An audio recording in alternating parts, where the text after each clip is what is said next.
These clowns trying to take us down. What a guy. Wow, what a guy. Wow, what a guy. And let me just say, guess who's back? Back again. I'm just Gary's back. Tell a friend. Well, what a night. Welcome to Daily Crypto News. This is another song from Lil Bubble talking about Gary Gensler and the SEC. As you guys probably know, the SEC made a bit of a boo-boo. Sending out a tweet last night, today the SEC grants approval for Bitcoin's ETF for listing on all registered national securities exchanges.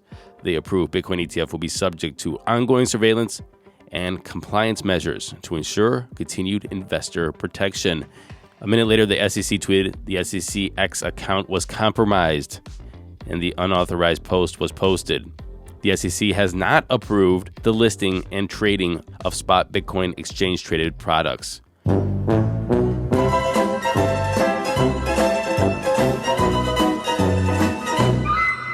Funny enough, the SEC is being called out for his tweets that they had back in October, saying, careful what you read on the internet. The best source of information about the SEC is the SEC.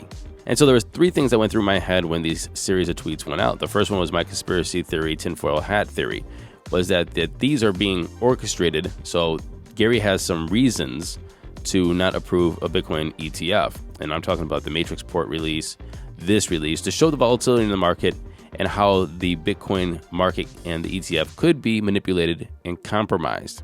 And so this is all on purpose. The other thing that went through my mind was like, hey, this is probably a genuine hack. Look, the crypto space has some of the best and brightest minds in tech here. I mean, you need a hacker. They're working on something with crypto. You need somebody to infiltrate any kind of security you have. I promise you, you could find somebody in crypto. And so I was thinking, a hack is probably not far off. And I asked my buddy the same thing. And he said, you know what, it's probably just full on incompetence. Just incompetence. And he might be right. The SEC was compromised because it didn't have two-factor authentication on the account. And the SEC and Twitter announced investigations into that fake Bitcoin ETF tweet. X's official security account @Safety investigated around 7 hours later, said this report. We can confirm that the SEC's account was compromised and we have completed preliminary investigations. Based on our investigation, the compromise was not due to any breach on X's systems, but rather due to an unidentified individual obtaining control over the phone number associated with the SEC's account through a third party. We can also confirm that the account did not have two-factor authentication enabled at the time the account was compromised. We encourage all users to enable this extra layer of security. More information and tips on how to keep your account secure can be found here on our help center.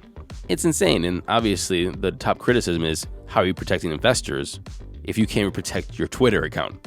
Well, the SEC put out a statement saying that they will work with law enforcement and their partners across government to investigate the matter and determine appropriate next steps relating to both unauthorized access and any related misconduct. Now, of course, the other thing that everybody's bringing up is like, this is market manipulation. If anybody saw the wick on these candles, the wick jumped from around 46.5 into the 48,000 range because of this approval of a spot, this false approval of a spot Bitcoin ETF, and then plummeted to around $45,000, actually under around 44.5. This was a massive fluctuation in price. Again, I think that putting that tinfoil hat on, this is exactly what Gary Gensler would like to prove, that this is a volatile investment, and so therefore he's going to deny it. However, there was massive ins and outs of capital during this time. Is the SEC going to investigate themselves for market manipulation? Well, Senator J.D. Vance and Senator Tom Tillis entered the chat and wrote that the fake SEC announcement and subsequent reaction, in quote, led to extreme volatility in the price of Bitcoin, with investors incredibly confused by the regulator's communications regarding the long-awaited and consequential decision. And then they made comments on the Bitcoin's price fluctuation. Later in the senator's statements, they wrote that these developments raise serious concerns regarding the Commission's internal cybersecurity procedures and are antithetical to the Commission's tri-part mission to protect investors, maintain fair, orderly, and efficient markets, and facilitate capital formation. Well, if Gary Gensler and the SEC thinks they can hide from this and it'll just fade away, well, I can assure you that it's never, ever, ever gonna go away. Because this compromised Bitcoin ETF tweet is now inscribed in Bitcoin ordinals. Inscription 53,995,422. Just so we don't forget, the tweet is now inscribed forever. And I think one day in the future, this is going to be worth a pretty Satoshi. And see, the crypto space has just a bunch of people that just want to poke the bear. It doesn't matter if you're going to help them or hurt them. They're going to poke the bear. You have BitBoy sleeping outside the SEC's office until the ETF is approved. What a jackass, by the way. And everybody's jumping on Gary Gensler and the SEC. I mean, everybody wants, in the crypto space, most people want this Bitcoin spot ETF, but they're not going to let up on Gary Gensler. And neither is Coinbase, who's going to benefit greatly for this approval.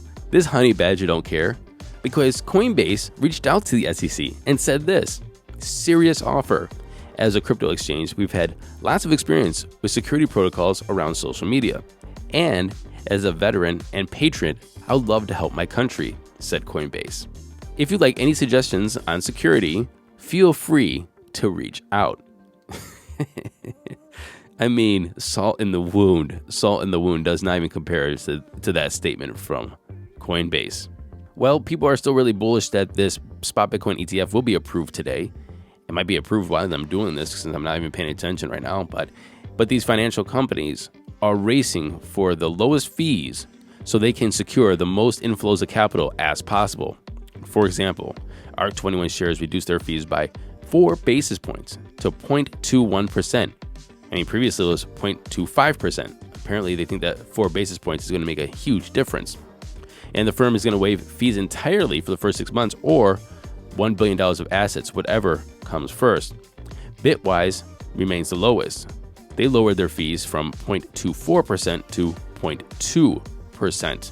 Valkyrie is around 0.49%, Wisdom Tree is around 0.3%, and Fidelity is around 0.25%. Invesco and Galaxy are going to cut their fees to 0.39%.